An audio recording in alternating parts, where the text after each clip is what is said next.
Faith ஜெனியூனா genuine இல்லைன்னு எப்ப தெரியும்? டெஸ்ட் தான் தெரியும். டெஸ்ட் தான் பொறுமை. எவ்வளவு நம்புறீங்க, எவ்வளவு உறுதியா நிக்கிறீங்க. சும்மா ட்ரை பண்ணி பாத்தீங்களா மெய்யாவே நிக்கிறீங்கனாலும் இந்த டெஸ்ட்ல சொல்லிடும்.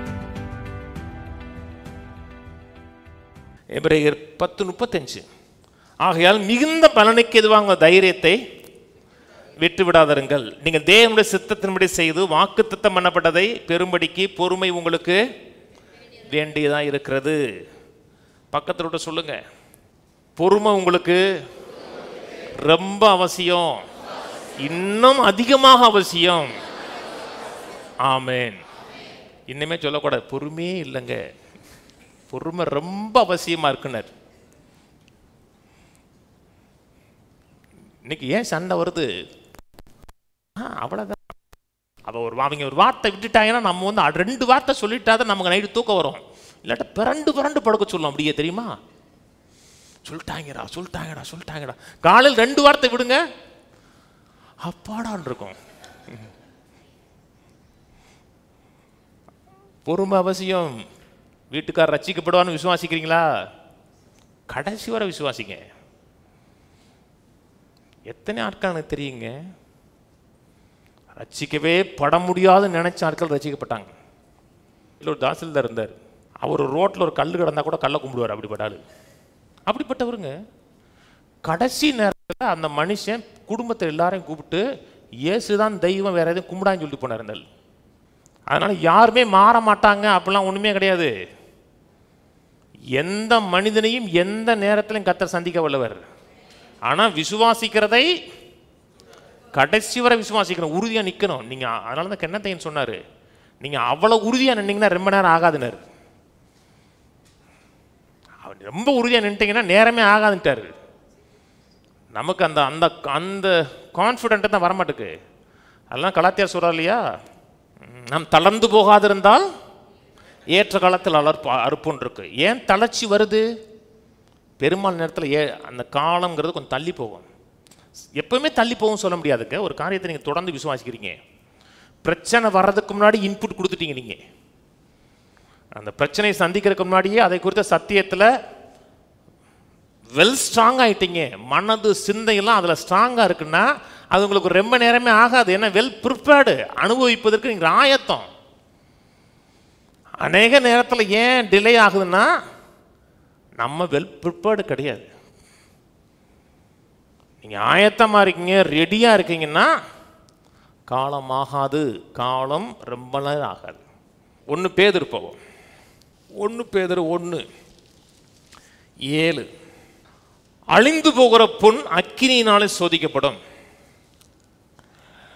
அதை பார்க்கலும் அதிக விலையேற்பட்டதாக இருக்கிற உங்கள் விசுவாசம் சோதிக்கப்பட்டு இயேசு கிறிஸ்து வெளிப்படும் பொழுது உங்களுக்கு புகழ்ச்சியும் கனமும் மகிமையும் உண்டாக காணப்படும்.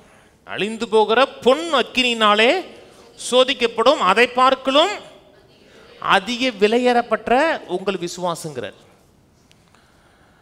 அந்த சோதிக்கப்பட்டு அந்த டெஸ்ட்ல உங்க விசுவாசம் ப்ரூவன் ஆயிருச்சுன்னா இயேசு கிறிஸ்து வெளிப்படும் போது உங்களுக்கு புகழ்ச்சியும் கனமும் மகிமையும் உண்டாகும்படியாக காணப்படுங்கிறார். எல்லாருக்குமே ஜென்யூன் ஃபெய்த் இருக்குன்னு சொல்ல முடியாது. எல்லாருடைய ஃபெய்த்தும் ஜென்யூன் ஃபெய்த்துன்னு சொல்ல முடியாது. அதாவது ரியல் ஃபெய்த்துன்னு சொல்ல முடியாது. ரியல் ஃபெய்த்தாக இருக்குன்னா அது ரேராக தான் இருக்கு இன்னைக்கு. அதனால தான் அதிக விலையேறப்பட்டதாக இருக்கிற உங்கள் விசுவாசம் சோதிக்கப்பட்டிருக்க ஹைலி ப்ரெசியஸ்ங்கிறார். இன்னைக்கு தங்கம் வந்து ஒரு பவுன் வந்து 65,000க்கு மேலே போயிடுச்சு. 60,000க்கு மேலேங்கிறாங்க. அப்புறம் செய்கூலி சேதாரம் அது இதுன்னு போட்டு 65-70 கொண்டு வந்துடுவான். ஏன் தங்கத்துக்கு அவ்வளோ மதிப்பு? ரேர். இன்னைக்கு உண்மையான ஃபெய்த் அரிது. நிறைய மக்கள் நான் விசுவாசிக்கிறேன்பாங்க, சின்ன டெஸ்ட்ல ஃபெயில் ஆயிருப்பாங்க. அப்பதான் தெரியும் அவங்க ஃபெய்த் வந்து ஜெனியூனான்னு தெரியும். அதனால தான் அழிந்து போகிற பொன் சோதிக்கப்படுவதை பார்க்கலும் ஒரு விசுவாசம் சோதிக்கப்படுது. ஏன்னா அதிக ரேர் அது. இது amplified Bible. So that the genuineness of your faith, உங்க ஃபெய்த் ஜெனியூனா இல்லையான்னு எப்போ தெரியும்? டெஸ்ட் பண்ணும்போது தான் தெரியும். இப்போ நீங்கள் தங்கத்தை கடையில் கொடுக்க போகிறீங்க, என்ன பண்ணுவாங்க? டெஸ்ட்லாம் பண்ண மாட்டாங்க. முதல்ல வந்து அக்கினியில் வச்சு எரித்து அழுக்கெல்லாம் எடுப்பாங்க. இப்போ ஒன்றும் இல்லைங்க, நாய்க்கடையில் போய் நாயை கொடுக்க போனீங்கன்னா முதல்ல என்ன பண்ணுவாங்கன்னா அக்கினியில் வச்சு தீயில் எரிப்பாங்க. எரிச்சிட்டாங்கன்னா என்ன ஒன்றா அந்த அழுக்கு இருக்குது பார்த்தீங்களா, நீங்கள் வந்து 2-3 தான் வாங்கியிருப்பீங்க, அதில் வச்சோம்னா 2000 பவுண்ட் இருக்கும்.